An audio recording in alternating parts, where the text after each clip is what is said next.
आज हम बनाएंगे मिक्स दाल। इसके लिए मैंने ये छिलके वाली मूंग दाल ली है। आप जितनी भी दालें हो सके तो छिलके वाली ही लें, बहुत अच्छा टेस्ट आएगा। और मतलब मेरे पास तो मैक्सिमम दालें बगैर छिलके की हैं, लेकिन अगर आप जैसे उड़द की दालें ये भी छिलके वाली लें तो बहुत अच्छा रहेगा। जितना हमने मूंग दाल लिया है उससे आधी मैं डालूंगी उड़द दाल। जितना मैंने मूंग दाल लिया उससे आधी मैं उड़द दाल डालूंगी। एक एक चम्मच ही बाकी सारी दाल डालूंगी ना। सबसे ज्यादा मैंने हरी मूंग की दाल डाली है जिसमें हमारा छिलका है। ठीक है, इसके बाद मैं डाल दूंगी एक मुट्ठी, मतलब 2 चम्मच के आसपास चना दाल। ये बहुत अच्छी लगती है इसलिए डाला है। और एक ही मुट्ठी में डाल दूंगी तुअर दाल। आप तुअर दाल इजीली स्किप भी कर सकते हैं, बिल्कुल नहीं डालें, कोई नीड नहीं रहती है, पर मैं डाल देती हूँ क्योंकि हमारे घर में तुअर दाल का बहुत क्रेज है इसलिए। और मैं थोड़ी सी, मतलब ये आप समझ लीजिए 1.5 मुट्ठी के आसपास, 2 मुट्ठी के आसपास, मतलब जितना सारी दालें इकट्ठी हैं। और मतलब 1 कटोरी यदि मैं बाकी दालें मिला के डालूंगी तो 1 कटोरी ही मैं मूंग दाल डालूंगी। और अब हम इसको 2-3 पानी से धो के और फिर मैं आपसे मिलती हूँ। ये देखिए, अब मैं इसमें मैंने धो करके और मैंने पानी डाल दिया है। पानी कितना डालना है कि ये जो दाल है ये 1 इंच नीचे दबी रहे। अब इसमें मैं यहीं पे ही डाल दूंगी हल्दी,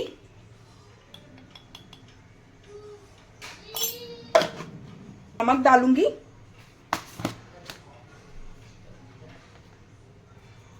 और इसको गैस में चढ़ा देंगे। 3 सीटी में ये दाल पूरी बनके तैयार हो जाएगी।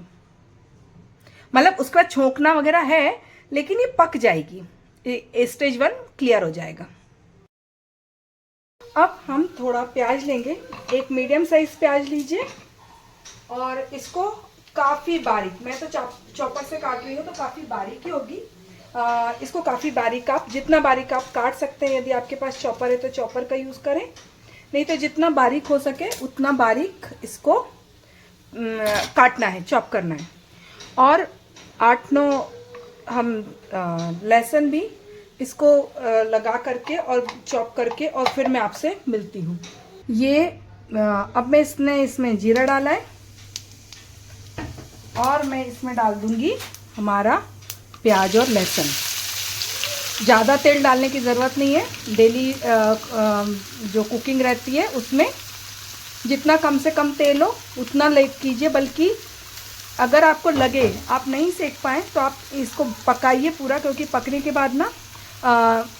के बाद ये श्रिंक भी होते हैं।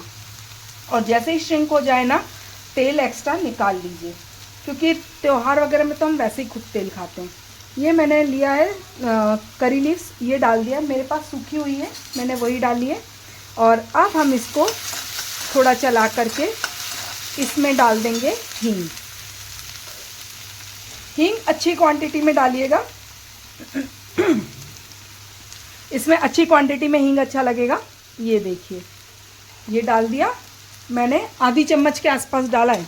अच्छी, मतलब जो लोग हींग नहीं खाते उनको पता है कि आधी चम्मच मतलब अच्छा खासा ही हींग डाला है मैंने इसमें। जो लोग खाते हैं उनके लिए अच्छा होगा, क्योंकि ये पिसी हुई हींग रहती है, इनमें ज़्यादा ना महक रहती है ना टेस्ट बहुत वैसा रहता है। ठीक है, चलिए अब इसमें मैं थोड़ा सा डाल दूंगी नमक ताकि ये जल्दी पक जाए। और हम टमाटो प्यूरी या फिर जो मार्केट की प्यूरी रहती है ना, वो डालूंगी मैं आज इसमें। बाकी आपके पास अगर टमाटर हो तो आप अच्छा बारीक पीस लें और फिर डालें। लेकिन कभी कभी हमारे पास में नहीं रहती है, मार्केट की टमाटर प्यूरी रखी रहती है, ये उसके लिए बनाया है। बाकी दाल जो बघार है या जो भी कुछ है बनने का प्रोसेस तो एक ही रहता है। आप बहुत ज़्यादा अंतर नहीं कर सकते हो। आप सिर्फ ये हो सकता है कि किसी में धनिया पाउडर डालो, किसी में नहीं डालो, वो आपके टेस्ट के अकॉर्डिंग होता है। लेकिन यहाँ पे मैं प्यूरी डाल के बता रही हूँ कि हमको कितना प्यूरी चाहिए रहता है। यदि आप प्यूरी डाल रहे हो जो कि ज़्यादा रिकमेंड मैं नहीं करती हूँ, बट फिर भी मेरे पास रिक्वेस्ट आई थी कि हमको प्यूरी नहीं समझ में आती है, तो उसके लिए मैं यहाँ पे आपको बता रही हूँ।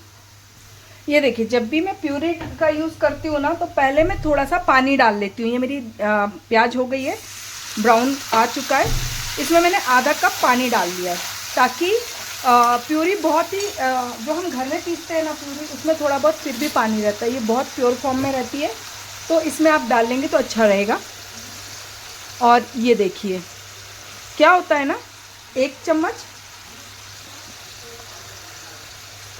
2 चम्मच, और ये हमारी खाने वाली नॉर्मल चम्मच है। आप इसका शेप गोल समझ के कंफ्यूज मत होइएगा, इसमें उतनी क्वांटिटी आती है जो हमारी मीडियम साइज़ उसमें आती है ना, चम्मच में जितना प्योरे आता है बस उतना ही आता है। तो होता क्या है कि कई बार ना जो टमाटर है वो 100 रुपये किलो भी हो जाते हैं बीच में, तो लोग ताज़ा प्यूरी ना लेके एक तो मार्केट से ये वाली ले लेते हैं, जो मतलब बोलते ही हैं कि टमाटो का प्यूरी है, और या फिर आप इसमें ना केचप भी डाल सकते हैं, लेकिन केचप की क्वांटिटी जस्ट हाफ रहेगी। जैसे मैंने यहाँ पे 1.5 चम्मच टमाटो प्यूरी डाला है, तो जो केचप जाएगा ना वो हार्डली 1 चम्मच जाएगा, और वही लोग खा सकते हैं जो दाल में थोड़ा सा मीठा पसंद करते हैं। यदि मीठा पसंद नहीं करते हैं तो केचप का यूज़ बिल्कुल नहीं करेंगे। इसमें मैं डाल दूंगी मिर्च, और आप चाहें तो थोड़ी सी धनिया पाउडर भी डाल सकते हैं, पर धनिया पाउडर हमारे इधर इतना पसंद नहीं होता है दाल में, इसलिए मैं नहीं डाल रही हूँ। मैं यहाँ पे ताज़ी धनिया डालती हूँ, मतलब जो ताज़ी धनिया का यूज़ है वो मैं पाउडर धनिया के बनिस्बत काफ़ी ज़्यादा करती हूँ, मतलब काफ़ी ज़्यादा, मतलब काफ़ी ही ज़्यादा करती हूँ। चलिए, इसमें अब मैं अपनी धनिया पत्ती डालती हूँ, फिर आपसे मिलती हूँ। और हाँ, एक अच्छे उसके लिए मैं हरी मिर्च भी डाल रही हूँ। ये देखिए, अब मैं इसमें धनिया पत्ती डालूंगी, और स्टेम अगर जितनी भी रहेगी ना वो इसी मौके पे ही चली जाएगी, ठीक है। और ये देखिए, इसको अभी मैं 1-2 मिनट और पकने का मौका दूंगी, और ये देखिए आपसे बात करते करते पक जाएगा। ये देखिए, मेरी जो दाल है वो 50% से ऊपर गल चुकी है, मतलब 70 to 80% हो चुका है। और अब हम इसमें हमारी दाल डाल देंगे। ये देखिए, धनिया भी पक चुका है। धनिया का ऊपर से जो टेस्ट आता है ना, लोग बोलते हैं ना कि धनिया सारा क्रेडिट ले जाता है, टेस्ट मसालों का आता है। आप धनिया को कभी भी मसालों में डाल के और फिर भूंज के देखिए, आपको समझ में आ जाएगा कि नहीं भाई, धनिया में अपना टेस्ट भी बहुत अच्छा ही होता है। ये देखिए, मैंने थोड़ा पानी डाला है, और अब इसको हम, मतलब इसको मैं थोड़ा खड़े फॉर्म में ही रखूँगी, ऐसा बिल्कुल नहीं कि बिल्कुल पिस जाए, मिक्स हो जाए, ये थोड़ा खड़ा फॉर्म में जाएगी।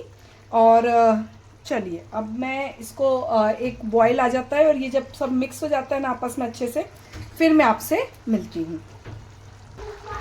ये देखिए, अब मैं इसमें धनिया पत्ती डाल दूँगी एक फ्रेश फीलिंग के लिए, और इसका अमाउंट भी ठीक ठाक ही रहेगा, ठीक है। और इसमें मैं कोई ऊपर से छौंक वगैरह नहीं लगाने वाली हूँ, क्योंकि ये अपने आप में कंप्लीट है, ठीक है। चलिए, अब इसको प्रेजेंट करती हूँ और फिर आपसे मिलती हूँ। ये देखिए, इसमें हमको कुछ नहीं करना है, सिर्फ हम घी डालेंगे, हमको और कुछ डालने की नीड ही नहीं है इसमें, ये अपने आप में कंप्लीट हो गई है ये दाल।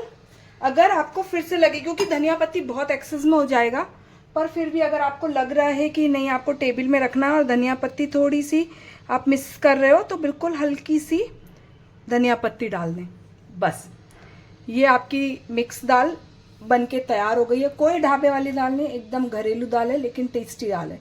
बच्चे बड़े सब बहुत टेस्ट से खाएंगे, और ये बल्कि जितना आपका खाना होता है ना, आपको ये दाल कम पड़ जाएगी। जितना यूजुअल बनता है उससे थोड़ा सा ज़्यादा बनाइएगा, क्योंकि ये दाल बहुत टेस्टी लगती है, और ये कम ही पड़ती है। इंसान एक की जगह 1.5 से 2 कटोरी खा लेता है। चलिए, अभी से आप भी अपने घर पे ज़रूर बनाइएगा। बाय।